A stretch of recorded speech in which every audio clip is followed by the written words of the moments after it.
নমস্কাৰ এভৰিৱান আপোনালোকে চাই আছে আমাৰ ইউটিউব চেনেল জিবিএন আসাম অৱশেষত 5550টা পোষ্টৰ ডকুমেণ্ট ভেৰিফিকেশ্যনৰ খবৰ আহিলে ফাৰ্ষ্ট ফেজৰ ডকুমেণ্ট ভেৰিফিকেশ্যনৰ লিষ্ট প্ৰকাশ পাইছে এখন অফিচিয়েল নটিছো প্ৰকাশ পাইছে গোটেইখিনি আপোনালোকক আজিৰ এই ভিডিঅ'টিৰ জৰিয়তে জনাম আৰু যোৱা ভিডিঅ'টোত আপোনালোকে কমেণ্ট কৰিছিলে যে মেৰিট লিষ্ট কেতিয়া প্ৰকাশ পাব গতিকে সেই সম্পৰ্কটো কথাখিনি আপোনালোকক জনাবলৈ চেষ্টা কৰিম আজিৰ এই ভিডিঅ'টো শেষলৈকে চাব ডকুমেণ্ট ভেৰিফিকেশ্যনত আপোনালোকে কি ডকুমেণ্ট লৈ যাব লাগিব কেইটামান ইম্পৰ্টেণ্ট পইণ্ট দিয়া হৈছে নটিছখনত সেইখিনিও আপোনালোকে জানিব পাৰিব আজিৰ এই ভিডিঅ'টোৰ জৰিয়তে কেতিয়াৰ পৰা আৰম্ভ হ'ব ভেনিউ কি হ'ব সকলোখিনি জনাম কেৱল ভিডিঅ'টো আপোনালোকে শেষলৈ চাওক আৰু ভিডিঅ'টো শ্বেয়াৰ কৰিব এই ভিডিঅ'টোৰ স্ক্ৰীনত আপোনালোকে নিশ্চয় দেখিবলৈ পাইছে এইখন হৈছে অফিচিয়েল নটিছ DWৰ ফালৰ পৰা আজি প্ৰকাশ পোৱা নটিছ আপোনালোকৰ ডকুমেণ্ট ভেৰিফিকেশ্যন মাৰ্চৰ 20 তাৰিখৰ পৰা আৰম্ভ হ'ব মাৰ্চৰ 20 তাৰিখৰ পৰা আৰম্ভ হৈ এপ্ৰিলৰ 11 তাৰিখলৈকে এই ডকুমেণ্ট ভেৰিফিকেশ্যন চলিব আৰু টাইমটো দিয়া হৈছে 10 বজাৰ পৰা দিনৰ 10 বজাৰ পৰা আপোনালোকৰ ডকুমেণ্ট ভেৰিফিকেশ্যন হ'ব ভেনিউটো ইয়াতে মেনশ্যন কৰিছে ৰহিকা Assam agriculture university international guest house Khanapara Guwahati 781022 গতিকে এই ভেনিউটোত আপোনালোকে ডকুমেণ্ট ভেৰিফিকেশ্যনৰ বাবে যাব লাগিব আৰু আজি আপোনাৰ first phase of physical document ভেৰিফিকেশ্যনৰ আপোনাৰ কেণ্ডিডেটসকলৰ লিষ্ট প্ৰকাশ পাইছে গতিকে এইটো দুটা ফেজত হ'ব ইয়াতে লিখি দিছে আপোনালোকে নিজেও পঢ়ি পেলাই চাব পাৰিব ইয়াতে first phase of physical document verification সেইটো আৰম্ভ হ'ব 20 মাৰ্চৰ পৰা 29 মাৰ্চলৈকে আৰু ছেকেণ্ড ফেজ যিটো হ'ব ছেকেণ্ড ফেজটো আপোনাৰ 1 এপ্ৰিলৰ পৰা 11 এপ্ৰিললৈকে ছেকেণ্ড ফেজৰ ডকুমেণ্ট ভেৰিফিকেশ্যন আৰম্ভ হ'ব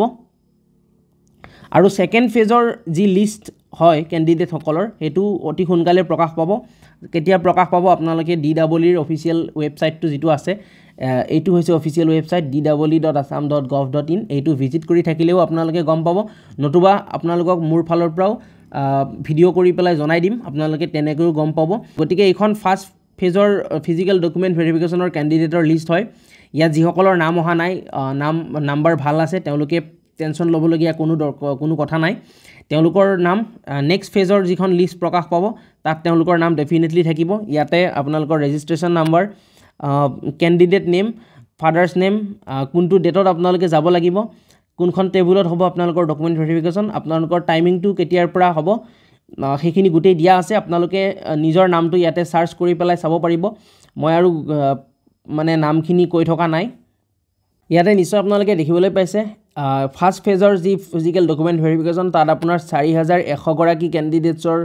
নাম ইয়াতে প্ৰকাশ পাইছে ডেফিনেটলি বাকী কেণ্ডিডেটসকলৰ নাম ছেকেণ্ড ফেজত আহিব কোনো টেনশ্যন ল'বলগীয়া নাই ইয়াতে কেৱল 4টা পইণ্ট দিয়া হৈছে সেই পইণ্টখিনি ইম্পৰ্টেণ্ট হয় কেণ্ডিডেটসকলৰ যি অৰিজিনেল ডকুমেণ্ট আছে সেই অৰিজিনেল ডকুমেণ্টখিনি আপোনালোকে লৈ যাব তাৰ লগতে যিখিনি অৰিজিনেল ডকুমেণ্ট আপোনালোকৰ থাকিব তাৰ আপোনাৰ সেল্ফ এটাচ ফটোকপিও লৈ যাব লাগিব ইয়াতে লিখিছে আপোনাৰ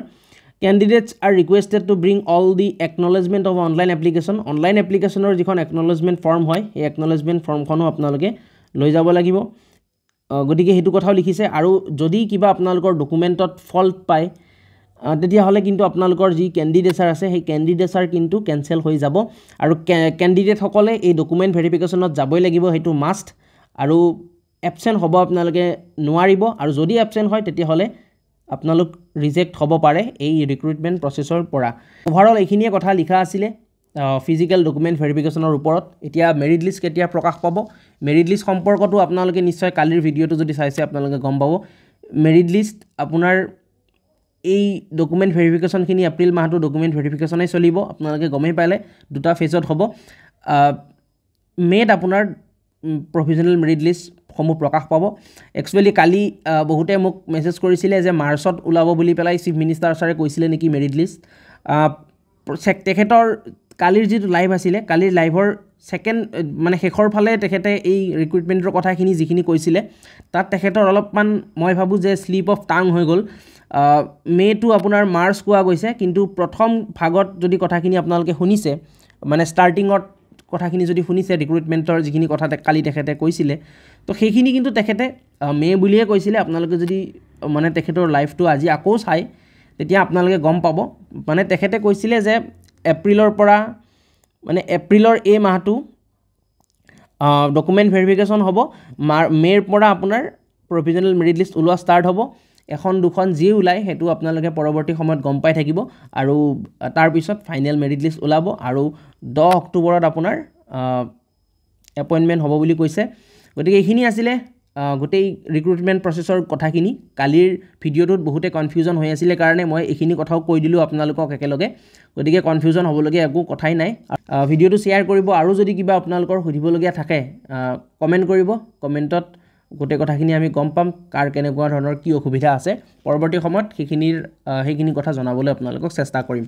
গতিকে ছাবস্ক্ৰাইব কৰিব চেনেলটো লগ পাম আকৌ এটা নতুন ভিডিঅ'ৰ সৈতে তেতিয়ালৈ ধন্যবাদ নমস্কাৰ